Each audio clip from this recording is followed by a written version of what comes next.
এই দেখ প্রশ্নটা হচ্ছে মানুষ প্রকৃতি ও শিক্ষার সমন্বয়। মানুষ প্রকৃতি শিক্ষার সমন্বয় বিষয়ে রবীন্দ্রনাথের শিক্ষা চিন্তার সংক্ষিপ্ত পরিচয় দাও। পঞ্চম অধ্যায়ের 8 নম্বরের প্রশ্ন। প্রথমে দেখ আমরা এই তিনটে সম্পর্কে একটু জেনে নিই। প্রথমেই আমরা 1 নম্বর হচ্ছে মানুষ।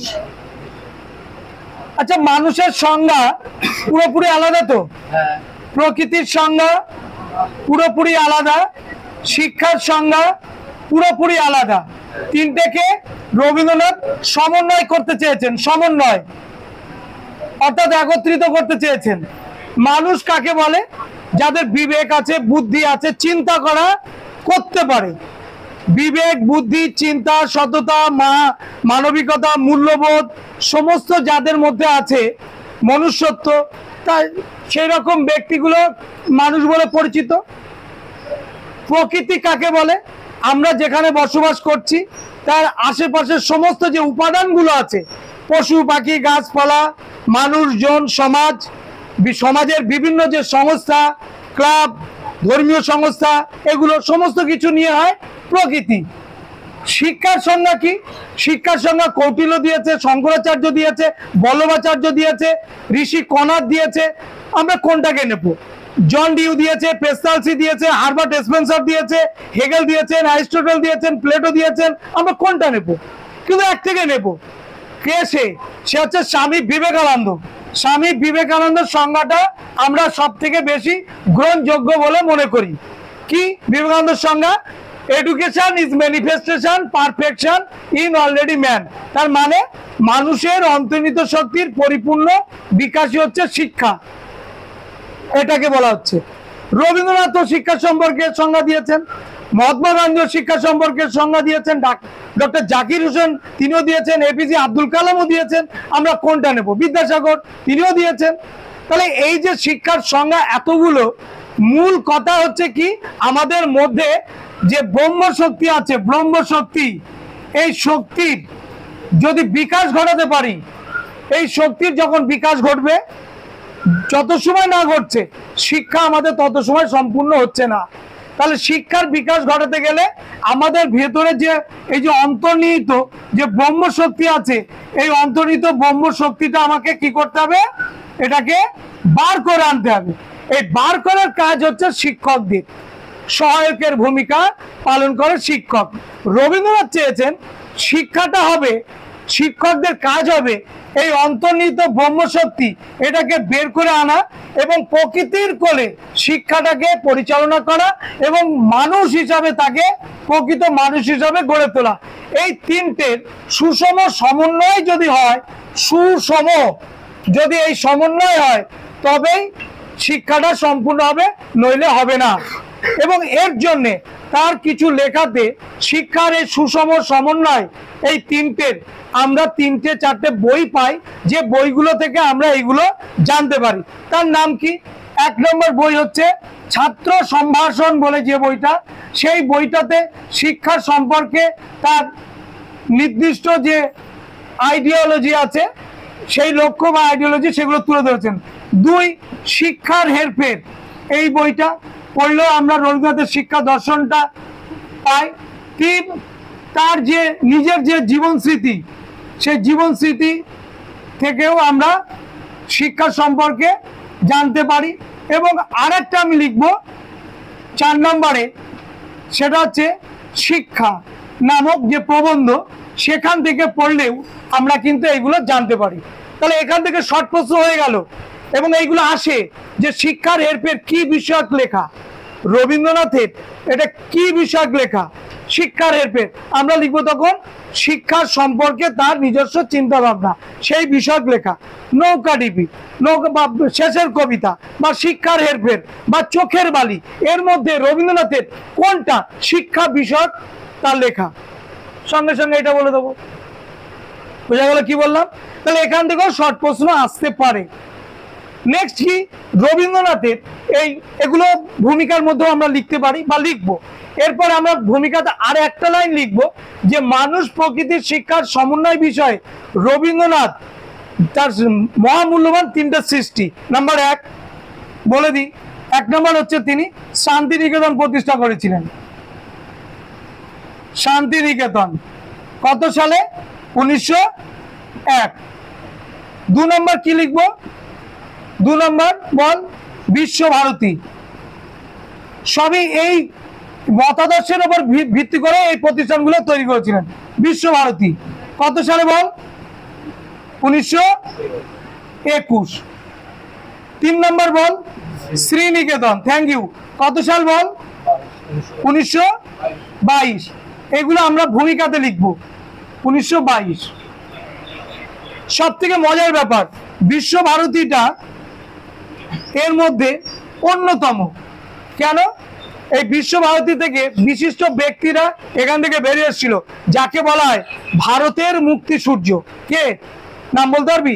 এখানকার কৃতি ছাত্রী, ভারতের মুক্তি সূর্য বলা হয় তাকে, ইন্দিরা গান্ধী। এখানকার 1 নম্বরে কৃতি ছাত্রী ইন্দিরা গান্ধী, 1 নম্বর। আর এশিয়ার আলো কাকে বলা হয়? ইন্দিরা গান্ধীকে বলা হয় এশিয়ার মুক্তি সূর্য। আর এশিয়ার আলো কাকে বলা হয়? Light off Asia, Gautam Buddha. 2 নম্বর কৃতি ছাত্র অমর্ত্য সেন। এই অমর্ত্য নামটাও কার দিয়া? নোবেল প্রাইজ প্রাপক, জানিস তো, অর্থনীতিবিদ। এই অমর্ত্য নামটাও রবীন্দ্রনাথের দেয়া। ইনিও ছিলেন বিশ্বভারতীর ছাত্র, অমর্ত্য সেন। আমাদের অস্কার এসেছে চলচ্চিত্রের, কার হাত ধরে? কার হাত ধরে? কি নাম তার? সত্যজিৎ সুকুমার রায়ের ছেলে, তাই তো নাকি? সত্যজিৎ রায়, তিনিও এখানকার কৃতি ছাত্র বিশ্বভারতী। যাক, তাহলে এইগুলো যা এত সময় ধরে বললাম আমরা সমস্তটাই ভূমিকার মধ্যে লিখব। গেল এটা। এবার আসি পরের যে পয়েন্ট, মানুষ প্রকৃতি ও শিক্ষার সমন্বয়। তাহলে এখান থেকে কিন্তু অনেকগুলো শর্ট প্রশ্ন পেলি। এইগুলো কিন্তু শর্ট, এই 3টাই শর্ট। সালগুলো এগুলো কিন্তু শর্ট দিয়ে দেবে, যে এদের মধ্যে বিশিষ্ট ব্যক্তিদের নাম দিল। ধরো নাম দিল মেঘনাদ চা, অমর্ত্য সেন, নাম দিয়ে দিল কি অসিত হালদার, বিখ্যাত চিত্রশিল্পী এইখানকারই, নাম দিয়ে দিল নেতাজি সুভাষচন্দ্র বসু। এর মধ্যে কে? বিশ্বভারতী বিশ্ববিদ্যালয়ের কৃতি ছাত্র, দিয়ে দিতে পারে। নেক্সট পয়েন্ট আমাদের মানুষ প্রকৃতি ও শিক্ষার সমন্বয়। এটা নিয়েই মানুষ, আমরা কি সবাই মানুষ? কি মনে হয়? কে বললো? জয়িতা বললো যে আমরা মানুষ নই। সত্যিই তো তাই। প্রকৃত মানুষ কজন? এটাই তো বাস্তব, সত্যি তো মানুষ নই। বিবেকানন্দ শিকাগো ধর্ম সম্মেলনে বলেছি মনে হয় নাকি এই গল্পটা? শিকাগো ধর্ম সম্মেলনে উনি গিয়েছিলেন, সারা পৃথিবী তো তোলপাড়। তা সবাই তখন জিজ্ঞেস করছে যে আপনি আপনার দেশটাকে তাহলে কেন ব্রিটিশ শাসন মুক্ত করতে পারছেন না? তখন বিবেকানন্দ কি উত্তর দিয়েছিল? একটা বিবেকানন্দ যদি সারা বিশ্বকে তোলপাড় করে দিতে পারে, আমাকে 4টে বিবেকানন্দ দাও, আমি ভারতবর্ষকে স্বাধীন করে দেব। আমরা কি আর দ্বিতীয় বিবেকানন্দ পেয়েছি? দ্বিতীয় নেতাজিকে পেয়েছি? দ্বিতীয় ক্ষুদিরামকে পেয়েছি? পাইনি। যার ফলে পিছিয়ে আজও। প্রকৃত মানুষ কজন? বিবেকবান, রুচিশীল, সংস্কৃতি মনা, ন্যায়, সততা। এই শব্দগুলো তো ডিকশনারিতে চলে যাচ্ছে, আর কদিন পর জাদুঘরে যাবে। কারণ আমরা যা চারিদিকে দুর্নীতির আস্তাকুড়ের মধ্যে নিজেদেরকে নিমজ্জিত করে নিজেদেরকেও সামিল করছি ওই পথে। ও অপরাধ করেছে, আমি করেছি, দোষ কোথায়? ও অন্যায় করেছে, আমিও করেছি, দোষ কোথায়? শুধু তুলনা। তার মানে ও করেছে মানে আমিও করব। আমারটা একদম একদম গ্রান্টেড ইয়ে হয়ে গেল, সিল পড়ে গেল যে আমিও করতে পারি, কোনো অসুবিধা নেই। প্রকৃত মানুষ কজন? সত্যি সত্যি বলতো দেখি। যাক, এই যে আমরা যেটা পয়েন্টটা লেখালাম, একটু মন দিয়ে শোন বাবা।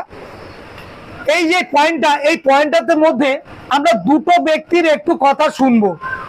নাম্বার 1, অবশ্যই আজকের যার নিয়ে আলোচনা, রবীন্দ্রনাথ ঠাকুর। তার মানুষ প্রকৃতি সম্পর্কে তার কি চিন্তা ভাবনা, আর একজনের নাম শুনবো আমরা, আমি নোটেও লেখা আছে দেখবি, রুশো। কারণ দুজনেই একই মত পথের দিশারি, দুজনেই চেয়েছিল প্রকৃত মানুষ হতে গেলে এই প্রকৃতিকে কাছে টানতে হবে। প্রকৃতি ছাড়া আমাদের কোনো শিক্ষা হয় না, কৃত্রিমতা বর্জিত, প্রকৃতির কোলে শিক্ষা, চার দেওয়ালের মধ্যে নয়, কোনো বাধা ধরা নিয়মের মধ্যে শিক্ষা আসতে পারে না। বুঝে গেল কি বললাম? তাহলে বাধা ধরা শিক্ষার মধ্যে পছন্দ করতেন না, ঘন্টার ধ্বনি পছন্দ করতেন না, নির্দিষ্ট পাঠক্রম পছন্দ করতেন না, নির্দিষ্ট সময়সূচি পছন্দ করতেন না। কে? রবীন্দ্রনাথ ঠাকুর। রুশো আধুনিক শিশু শিক্ষার জনক, বিখ্যাত বই এমিল। এই এমিল গ্রন্থটা যবে পৃথিবীতে এসেছে তবে থেকে শিক্ষার কনসেপ্টই পাল্টে গেছে। আগের দিনের শিক্ষা ব্যবস্থা কি ছিল? আগের দিনের শিক্ষা ছিল শিক্ষক কেন্দ্রিক, শিক্ষক যা বলবে শিক্ষার্থীকে বাপ বাপ বলে তাই করতে হবে। পুরোপুরি এমিল গ্রন্থ পৃথিবীতে রুশো আনার পর পুরো চেঞ্জ হয়ে গিয়ে বর্তমানে শিক্ষা হচ্ছে শিক্ষার্থী কেন্দ্রিক, অর্থাৎ শিক্ষার্থীর ভালো লাগা, শিক্ষার্থীর মন্দ লাগা, শিক্ষার্থীর রুচি, আগ্রহ, প্রবণতা, ঝোঁক সমস্তটা মেনে নিয়ে তোমাকে পঠন পাঠন করতে হবে। তুমি MA BA ফার্স্ট ক্লাস কি সেকেন্ড ক্লাস দেখার দরকার নেই, তুমি তার মতো হয়ে তার বয়সের কাছে গিয়ে তুমি তাকে পড়াতে পারছো কিনা, বোঝাতে পারছো কিনা, শেখাতে কেউ পারে না, তাকে বোঝাতে পারছো কিনা সেটাই হচ্ছে বড় কথা। এবং এখানে শিক্ষার্থীর আগ্রহ দেখতে হবে, রুচি দেখতে হবে, প্রবণতা দেখতে হবে, সে কি চাইছে, সে কতটা নিতে পারছে, সমস্তটাই রুশো এমিল গ্রন্থে, এই এমিল বলে এই চরিত্রটার মধ্যে দিয়ে তিনি বর্তমানে শিশু কেন্দ্রিক শিক্ষা বা শিক্ষার্থী কেন্দ্রিক শিক্ষার মধ্যে দিয়ে প্রকাশ করেছেন। এখন এই কনসেপ্ট জিরো, এখন হচ্ছে এই কনসেপ্টে সারা পৃথিবীতে এই ব্যবস্থাপনার মধ্যে শিক্ষা চলছে। সেখানেও রুশো তো কি বলছেন যে প্রকৃতিতে সুখী পাই, সুখী হই আমরা।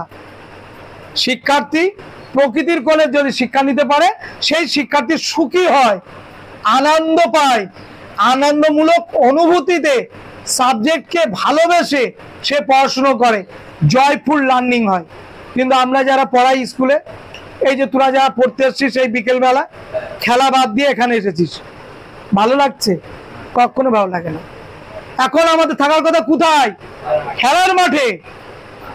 তা না করে আমরা সবাই ছুটছি, রোল নাম্বার 1 সেও ছুটছে, রোল নাম্বার 272 সেও ছুটছে, 72 74 সেও ছুটছে।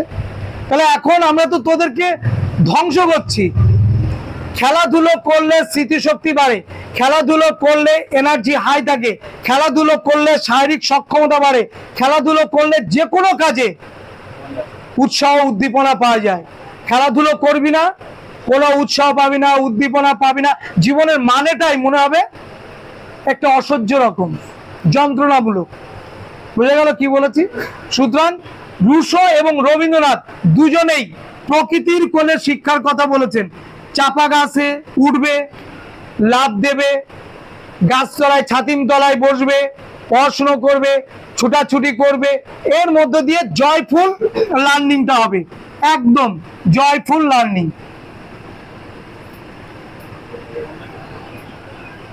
রবীন্দ্রনাথের মতে এই পয়েন্টে আমরা এইগুলো লিখব।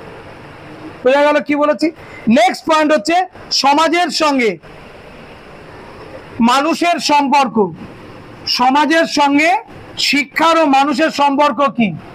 দেখ আমরা এখানে যে কজন আছি সবাই কিন্তু সামাজিক, নাকি?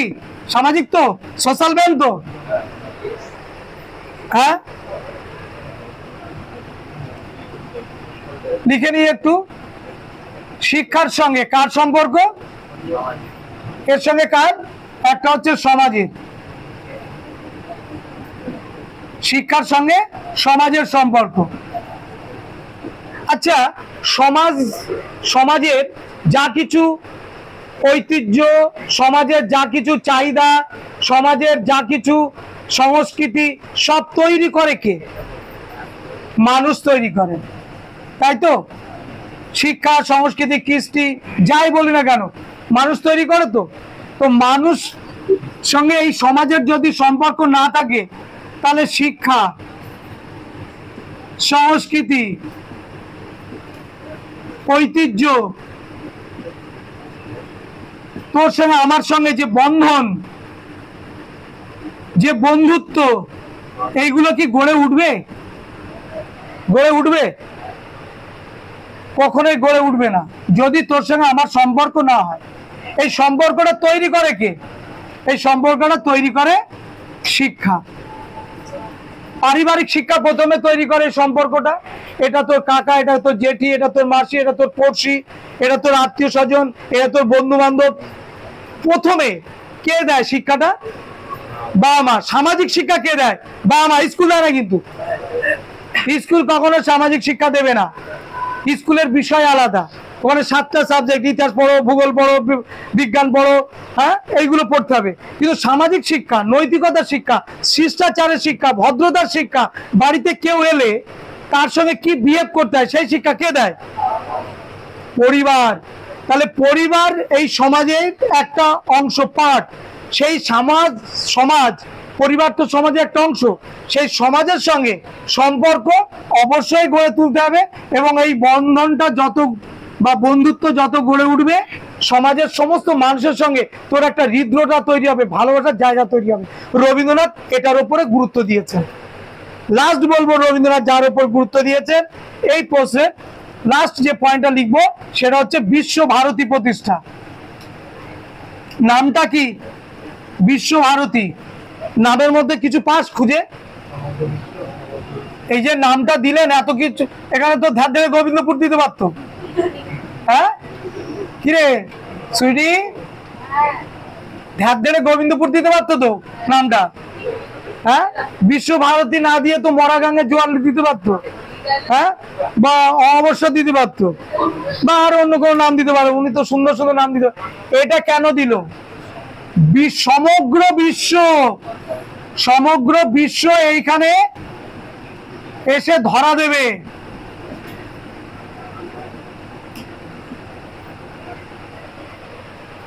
এই মহাত্মা গান্ধীর একটা উক্তি আছে না, বিশ্বভারতী ইজ ইন্ডিয়া, না কি একটা উক্তি আছে না মহাত্মা গান্ধীর?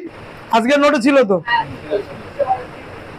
Visva Bharati is India. বিশ্বভারতী মানেই ভারতবর্ষ। কেন?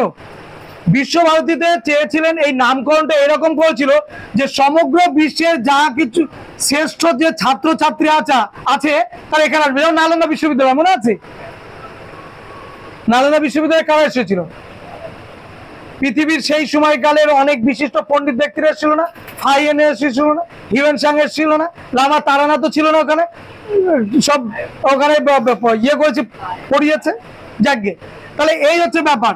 আর কি এর গুরুত্ব? কি এর গুরুত্ব হচ্ছে বিশ্বভারতী হবে প্রাচ্য ও পাশ্চাত্য শিক্ষার মিলন স্থল।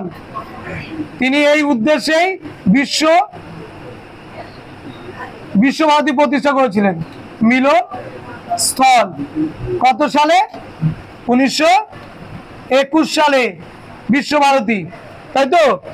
এইটা 30 বছর পরে গিয়ে ভারত সরকার বিশ্বভারতী বিশ্ববিদ্যালয় অধিগ্রহণ করে নেয়। এখন বিশ্বভারতী বিশ্ববিদ্যালয় কেন্দ্র সরকার, কিন্তু পশ্চিমবঙ্গ সরকারের নয়।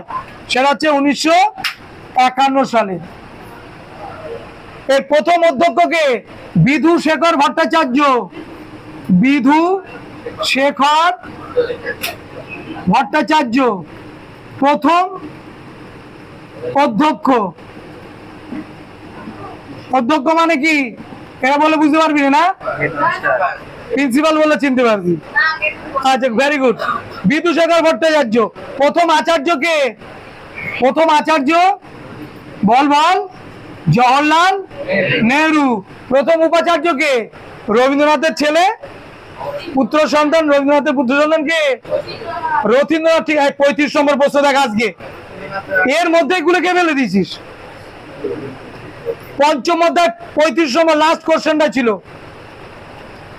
রথীন্দ্রনাথ ঠাকুর, রবীন্দ্রনাথ ঠাকুরের পুত্র। কে বললাম? জয়তী রথীন্দ্রনাথ।